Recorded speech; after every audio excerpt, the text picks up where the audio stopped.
حضرت امام حسین کی زندگی سے ہم روشنی لے کر کے اپنی زندگیوں میں ڈال سکتے ہیں۔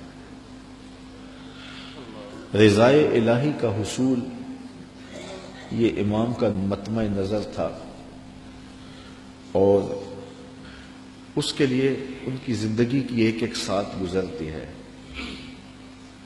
اللہ کی رضا کے لیے، اس کی قربت کے لیے اپنی جان قربان کر دینا اور اپنا سب کچھ لٹا دینا، یہ بندگی کی معراج ہے۔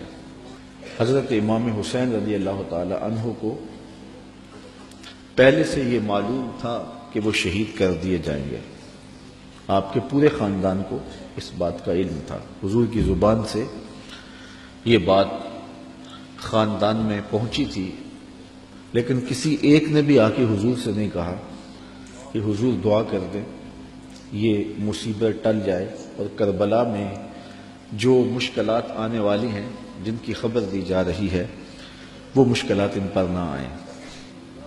آپ تاریخ پڑھ لیں، یہ نہ حضرت سیدہ فاطمہ نے کہا ہے، نہ مولا کائنات نے آ کے عرض کی ہے، نہ خود امام حسین رضی اللہ تعالی عنہ نے حضور کی بارگاہ میں کہا ہے، نہ حضور نے کہا ہے کہ مالک حسین سے شہادت ٹال دے، بلکہ حضور کے ہاتھ اٹھتے ہیں تو دعا یہ نکلتی ہے، اللہم آت الحسین صبرا و اجرا، اے اللہ میرے بیٹے حسین کو صبر بھی بخش دے، اجر بھی بخش دے۔ تو حضور نے کیوں کہنا تھا کہ میرے بیٹے کو شہادت نہ ملے؟ وہ تو اس امتحان کے لیے تیار کر رہے تھے۔ استاد جب شاگرد کو پڑھاتا ہے، محنت کراتا ہے، تو وہ یہ کبھی نہیں چاہتا کہ میں نے جو اس کو محنت کروائی ہے اس کے امتحان نہ ہو۔ وہ کہتا ہے یہ امتحان گاہ میں جائے، زمانے کو پتہ چلے کسی استاد نے پڑھایا تھا۔ تو حضور حضرت امام حسین کے لیے دعا مانگ رہے ہیں کہ مالک اسے صبر بھی دے، اجر بھی دے۔ جب کربلا میں حسین پیاس کاٹے تو پھر بھی ان کی زبان پر شکایت کا لفظ نہ آئے تو لوگ کہیں واقعی پیغمبر کی زبان چوسی تھی۔ حضرت امام حسین واقعی حضور کے کندھوں پہ کھیلے تھے، حضور نے ایسے ہی اپنا بیٹا قرار نہیں دیا تھا۔ اور یہ صبر کا امتحان تھا جو حضرت امام حسین رضی اللہ تعالیٰ عنہ نے دیا،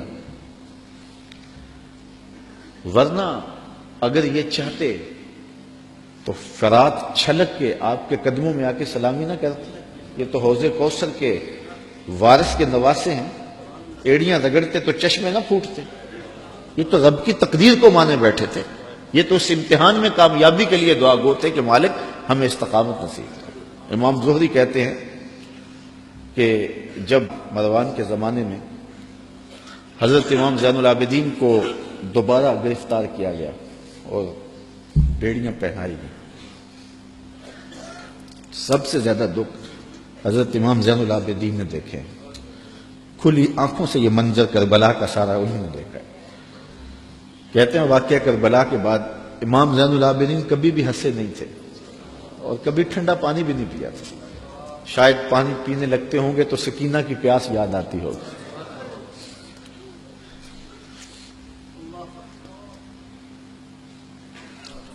لیکن آپ کے ہاتھوں میں ہاتھ کڑیاں ڈال لی گئی اور قید میں ڈال دیا گیا۔ امام زہری کہتے ہیں کہ میں نے جو ہی امام کو دیکھا تو امام زہری رو پڑے۔ امام زین العابدین نے کہا زہری رو کیوں رہے ہو؟ میں نے کہا حضرت آپ کے ان ہاتھوں میں ہاتھ کڑیاں ہیں، پیغمبر زادے ہو، دنیا کو دین دیا ہے، اور آج آپ کے ہاتھ میں ہاتھ کڑیاں ہیں۔ امام زہری کا دل پھٹتا جا رہا ہے۔ امام زین العابدین فرمانے لگے زہری پریشان ہونے کی ضرورت نہیں، ہم تو اس کی تقدیر کے اوپر راضی ہیں، ورنہ یہ زنجیریں کیا ہیں؟ آپ نے جھٹکا دیا، زنجیریں ٹوٹ گئیں۔ کہا یہ ہمارے لیے نہیں ہے۔ تو یہ کربلا کی مشکلیں ٹل جاتی اگر حضرت امام چاہتے، لیکن انہوں نے تو مشکل کو سہ کے اور قربانیاں دے کے عظیمت کی داستان رقم کرنی تھی، اور وہ زمانے نے دیکھا۔ تو حضرت امام حسین رضی اللہ تعالی عنہ کی سیرت سے یہ چیز سیکھی جا سکتی ہے کہ ہم اپنے آپ کو قربانی کے لیے تیار کریں۔ اور اپنے فکر کی، اپنی سوچ کی پرورش اس طرح کریں کہ کبھی مشکل وقت میں کھڑا ہونے کا مرحلہ آ پہنچے تو پھر ہمارے قدم ڈگمگائے نہ، پھر ہمارے پاؤں میں لرزش نہ آ جائے، ہمارے زوردار نعرے اور ہمارے پرجوش خطاب، ہماری خطابت کے تن تنے اور ہمارے فلسفے وہاں دم نہ توڑ جائیں جہاں کھڑے ہونے کا وقت تھا، یہ ناداں سجدے میں گر گئے جب وقت قیام آیا۔